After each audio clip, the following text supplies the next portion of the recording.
inú àwọn tọ́lọ́run wá síbẹ̀ tí ètò sàfà kílípù tí mo rí ọ̀gá akọrin ọ̀gá rọ̀hísù ṣùárà ọgbọ́ èyí tí a lè fi wé kí là ń pè Farazdak ṣùárà kí ni mo pè Farazdak ṣùárà èyí ń ní Farazdak gbogbo olórin fújì ẹni tó manú lé fújì tó sì ma ìta rẹ̀ ọmọ kọ̀rọ̀ ọmọ gbangba ọmọ tòsí ọmọ yìí ọmọ nú ọmọ ta Masha Allah ó yé sí púpọ̀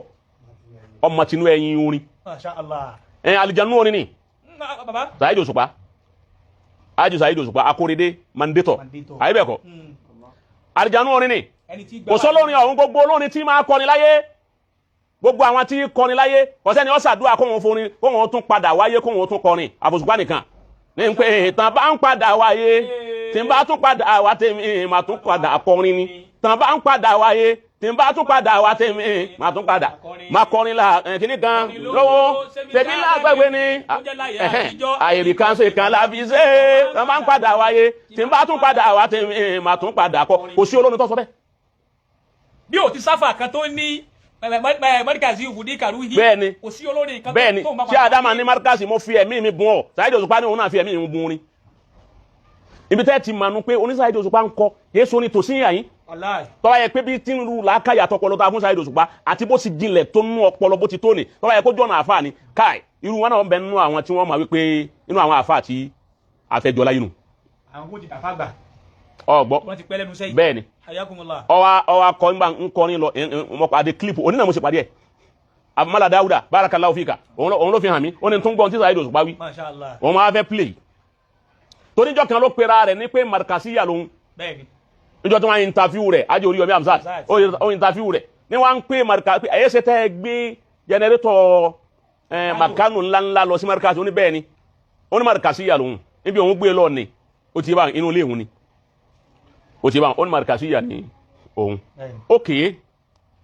mo rò pé àwọn kan wá ń bú pé àwọn kan wá ń pé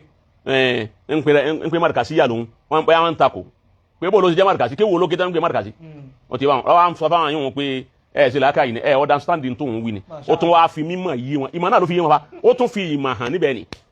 ẹni tí ò kéwú ó tún wá fi ìmọ̀ hàn àwọn tó kéwú. ojúlẹ̀ jumla wáyídá fún àyè tẹ̀fsírì ẹ̀. ojúlẹ̀ jumla wáyídá wọn ti tẹ̀fsírì rẹ̀ ẹ wá gbọ́ orin náà kí ọ̀rọ̀ play ẹ̀ náà wá sọ̀rọ̀ lórí ẹ̀ àyẹ̀sẹ̀ máa lọ bí tá à ń lọ pẹ̀lú ògbó ọlọ́run lórí programu tá à ń ṣe yìí ó ti wọn ó yẹ ṣe kọ́mọ̀tàn lónìí. ẹ̀ á tún continue ẹ̀ pẹ̀lú episode mi inshallah rahman.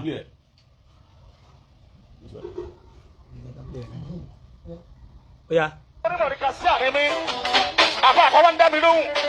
ìgbà tí ọmọ túbọ̀ ń tí mo ń sọ.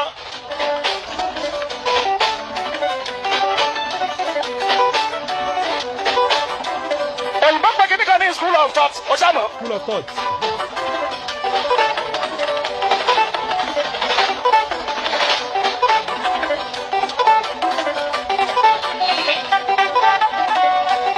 Somebody school of thought lágbájá ni mo adopt ó mi ń pè mo pọ́n làákàyè ni ẹlé mo bá fi làákàyè ni ẹ mo bá fi ṣe àtọ̀ náà tèmi.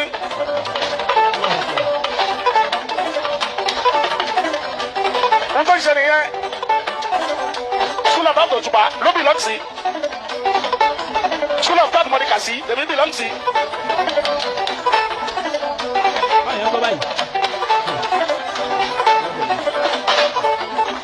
ọ̀rọ̀ pé mo ń kírun sáyé ní ìlọ́tọ̀.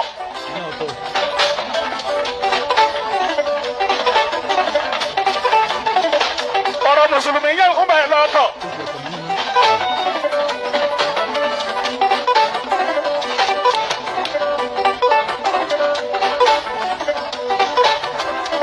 ìròrí ìmọ̀lẹ́kàsí yẹn yẹn ṣàlẹ̀ èmi ń lò. mo fa tèmi yọ nú ẹ̀ mo fi ṣe ṣirò bí mathematics.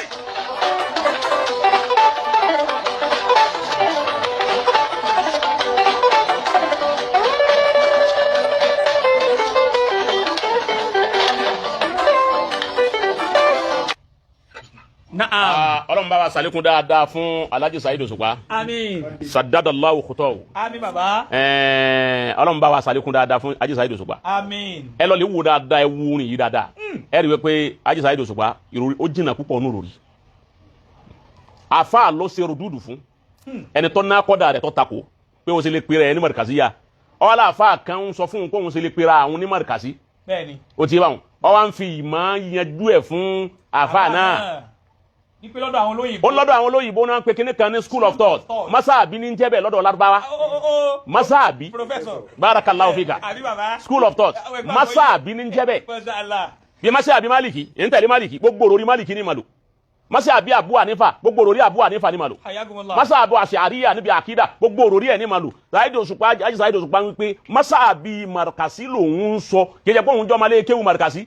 àmọ́ masáàbí markasi lòun lò torí pé òun rí ntọ́jọ́ tóun lè fi ṣiṣẹ́ òun mashallah níbẹ̀ tọ́rọ̀ òun rí i pé inú ilé ni markasi ilé rúrí ni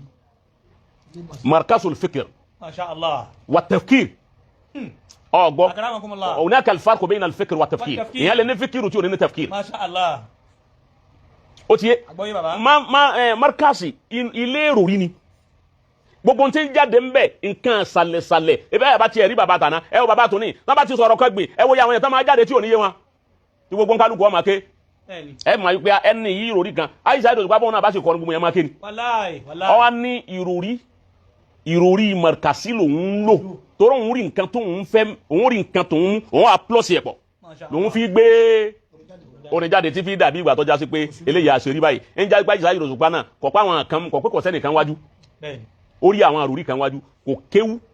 àmọ́ ó rí àǹfààní tí ń bẹ lára kéwú jẹ ju ẹlòmíràn tó kéwú lọ. mashallah eléyìí jẹ́ àmà wípé àwọn tó bá ní ìròrí tán fi iṣẹ́ ìròrí ṣiṣẹ́ tí ìròrí wọn ò sinmi wọn ò gbọdọ̀ má nífẹ̀ẹ́ Sheikh Adam. gbogbo ẹni tẹ́ ẹni tí ń bú Sheikh Adam àwọn mélòó ní ìròrí ọ̀hún tí ń gbé kí tẹ́lẹ̀ náà. sí nǹkan kan lẹ̀ ẹ lè bẹ́ẹ̀ nìkan tó jó ń ròrí tí ń gbìyànjú bí mímà